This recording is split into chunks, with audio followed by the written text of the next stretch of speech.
Guys, we are less than 10 games away from the NHL playoffs.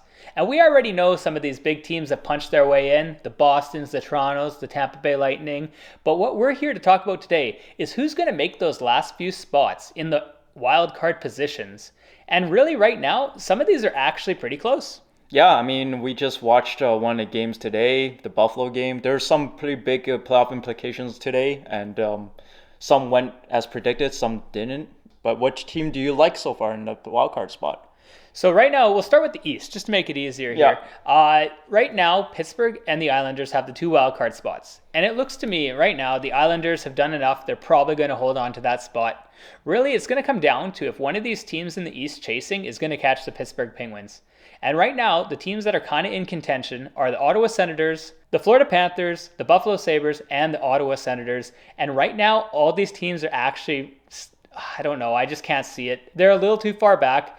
Ottawa's kind of started to string some wins together. Buffalo has really fallen off, and so has the Florida Panthers. After the Panthers won like 5 of the last 6, they went on and lost 3 of the next 4, and they really just seem to have really thrown this away.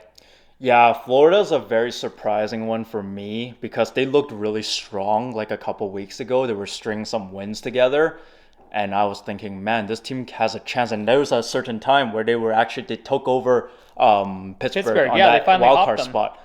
But the thing is, since that Toronto game, I was watching that Toronto game, and they were putting up a good fight in the early stages of the game, but then they eventually the game got away from them later on in the game, and it became a 6-2 game for Toronto. I think that deflated this team. They lost to the Rangers after. Yeah, and Philadelphia. Like, these Yeah. guys are throwing away too many games. They were ahead of the Rangers. Yeah. Philadelphia is an expected win for a team trying to make the playoffs. And honestly, they just haven't been clutch at all. This is nothing like the Florida Panthers team we saw last year that won the President's No. Trophy. They just don't seem to have the same energy or the same heart at this point. Yeah, I think Matthew Tkachuk is the only player in my mind that's doing extremely well in this team right now. He is Yeah. like one man carrying this team. Even Barkov could play better, in my opinion. Forsling today had 2 goals. He looked good, but the team as a unit, they cannot outscore their opponents like they did last year. They had so many contributions with their scoring throughout the lineup last year. They just don't have that this year. They couldn't get that goal at the right time this year. It's really evident. And on top of that, Bobrovsky hasn't looked good at all. That's the big one for me. Right? Bobrovsky just does not look solid. This guy's got like a goals against average of 3 for the year. That's not going to make it to the playoffs most times. I really can't think of any team other than maybe Seattle who can allow all these goals and still make the playoffs. You pretty much have to score 4 goals a game, and Florida has not been able to do that this year. My question for you is, why is Paul Maurice starting him? Spencer Knight's out of the picture right now. I mean, it's either Bobrovsky or bust at this point, which sucks because, I mean, this is a former 2-time Vezina winner, but he's just not the same goaltender anymore. It's not the same, man. Yeah, expect the Florida Panthers really put in the effort in the offseason to move Bobrovsky. If they can, that's a big contract. I think this is the year where they kind of want to play the field to see how Bobrovsky is going to play under Paul Maurice, and it's very clear and very evident that his days are done. Spencer Knight, when he's back, he's going to be the starter for the long term. Yeah, now let's talk about Buffalo. What do you think about Buffalo's projection into making them playoffs? See, I actually thought Buffalo had a chance, and I was kind of hoping for them. They're kind of that underdog team that you really hope succeeds, but man, have they really pissed it away in the last couple of weeks. Like, they just have looked so bad. When they finally were actually in the true playoff contention, 2 points out of a playoff spot, they went and lost like 5 straight, 6 straight. Like, it's just, that's not capitalizing on your moment. And now Tage Thompson, their best player by far this year, is going to be missing some time. He's injured, he's banged up, and it couldn't come at a worse time for a team that's trying to push to get to the playoffs.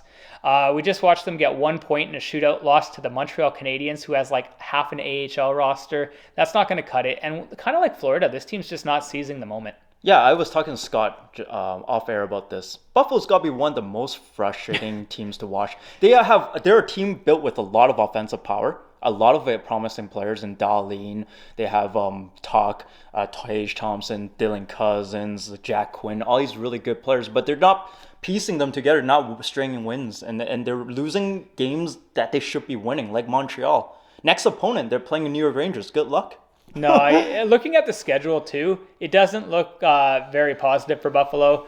I mean, Pittsburgh, the team that is really the only one at risk to fall out at this point of the playoff spot to give any of these other teams a chance, has a pretty soft schedule near the end of the year. They get two like bottom five teams to close out the year in like Columbus and Montreal. So I don't really think it's going to be a big issue for them. As well, they also get to play Philadelphia. Pittsburgh seems like they're probably just going to get that spot. And Ottawa has really, they're too far back, I think, at this point to catch up. Ottawa's playing good, but the thing is they were too far back due to not having enough wins throughout the year. So that's the only reason why I don't feel like this team is going to make it. Yeah, but if it was just the last 25 games, but their first 40 really set them back quite a bit. Exactly. Yeah, but next year, though. In terms of Pittsburgh Penguins, I just want to touch on Pittsburgh Penguins right now because this is really the only team that they can catch.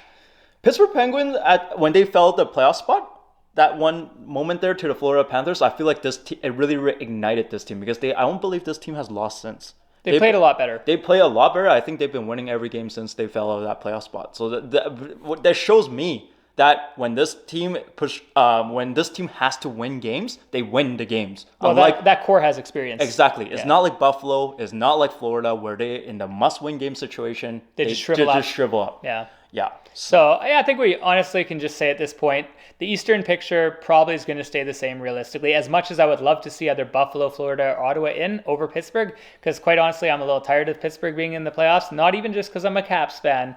This team's really old, and I would love some young blood to be injected. But I think we're going to have to wait one more year for that. So let's go to the Western Conference here, and this one actually could be spicy. We got three teams realistically trying to fight for the last spot. Seattle's clearly in as a wild card one. They're in the playoffs. There's no doubt in my mind they're making it at this point, which is one of the unbelievable stories of the year. But Winnipeg Jets have been playing so poorly in their last 20 games. They have gone from leading this division to opening the door for another team to get in. And now we're basically debating a three-way thing here. Is it going to be the Calgary Flames, the Winnipeg Jets, or the Nashville Predators that make that last spot for the wild card two? This is going to be weird because every time when I would keep tabs with the Nashville games and the Calgary games. Right now, all these games are must-win games for these teams. Yes, absolutely. And I see them blowing a lot of the leads all the time. None of these teams, of all three, Calgary, Winnipeg, and Nashville, they don't seize the moment. None of them want this. Yeah. It's basically just who's going to luck their way to having the last couple points lead over the other team. Right now, Winnipeg has a 4-point lead on Calgary. Nashville, they have a 5-point lead, but Nashville does have 2 games in hand, so that does get quite interesting for them. And I think the most interesting thing for all three of these teams is they will all play each other once more in the final 8-9 games of the season. So those games head-to-head could be the difference maker. But I'm going to probably have to lean with Winnipeg here. The 4-point lead when you're only 9 games left in the season is pretty big. And even though they've kind of played like absolute crap down the stretch, I think they're going to hold on just barely to make that last spot. You know what? I agree. Initially, but like you asked me this maybe a week ago, or I was thinking, no, Nashville has a chance. But Nashville was losing some games where I'm like, how do you lose to some of these games? Like they were playing some not so good teams and they were losing to these teams. The putts, like you're supposed to just make those. You're supposed to win these and they're just not winning. But the thing is, it's pretty clear with the direction of David Poile in the trade deadline that he was going to trade away these assets. Michael Granlund and Matthias Ekholm, trading away these players. It was clear that this team knew that they weren't going to really make the playoffs. They were thinking about for the future, making these moves for the future. So the fact that they're in the playoff race right now is pretty incredible. Yeah, with that roster, I mean, I don't think they were intending to be in the playoff hunt, especially when they were sellers at the deadline, but they're not that far out. So, I mean, I'm sure they'll at least realistically still go for it. Looking at the schedule for Nashville, of all three of these Western teams, they easily have the hardest schedule remaining.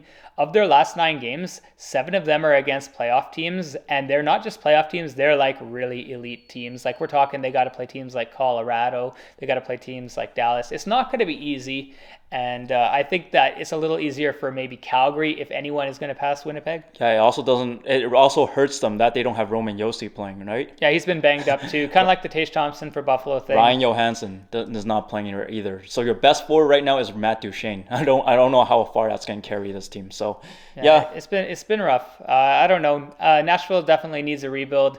But Calgary, this is a team that we thought for sure was going to make the playoffs before the year started, and they're still 4 points out with very limited time left to try to make a move. Do you think there's a realistic chance Calgary can pass Winnipeg? Absolutely not. Calgary just doesn't look like, when you watch their games, they just don't look like they have the heart. The players like Jonathan Huberdeau should be playing way better. He's had such a bad season. He has such a bad season, and I haven't seen his play improve. He's still very not a good hockey player this year. And it's really shocking to me. I've noticed Kadri pick it up a bit lately, though. I think Kadri has been trying to get going. He has, but he's under Daryl Sutter's doghouse. So I don't know. So Daryl Sutter has made it pretty clear that there's beef there between him and Kadri. So I don't know. I think this is going to sound crazy because he won Coach of the Year. But I think if he doesn't make the playoffs this year, Daryl Sutter might be gone next year. I think he's gone. He doesn't have a really good relationship with these players. They kind of all hate his guts right now. And if they're not in the playoffs by the end of it, that's going to be quite the big loss for a team that was like at the top of their division last year. Yeah, this team had very high expectation going into the season, and the fact that they're not even going to make the playoffs it's very, very disappointing for this team, to say the least. Considering they won the division last year, it's big trouble. Well, I won't say they're officially out of it. I still think there is a slight chance. I do lean towards Winnipeg, but I think Calgary has a better chance than Nashville to catch them for that last spot. Yeah, but as for Winnipeg, Winnipeg hasn't been winning games either. They look poor, but the fact that they're ahead, like you said, is the reason why I think they're going to make the playoffs. Just because they have more points. Games in hand don't mean much when you're losing every game, right? Exactly. So, I mean, just the fact that they have those 4-point edge, 5-point edge on these teams, I think that's going to be big. Yeah. But guys, I hope you enjoyed this little ramble about our wild card projections for the upcoming final games of the season. I know we're getting there. It's going to be fun soon. Once we get to playoffs, it's a whole new game, and we can't wait. Take care, and see you in our next episode. See you guys. Bye.